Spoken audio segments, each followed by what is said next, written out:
Зарем постои човек на светот што не би сакал да влезе во водите на милиони години старото езеро и одблизу да ги запознае потомците на Филип и Александар.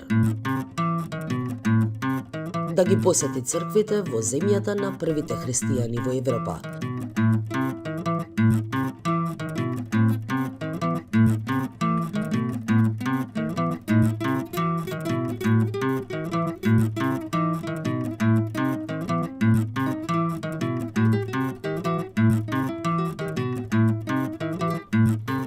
И да застане пред фреската со која започна Ренесансата. И сето тоа обвиено од ремек дела на природата.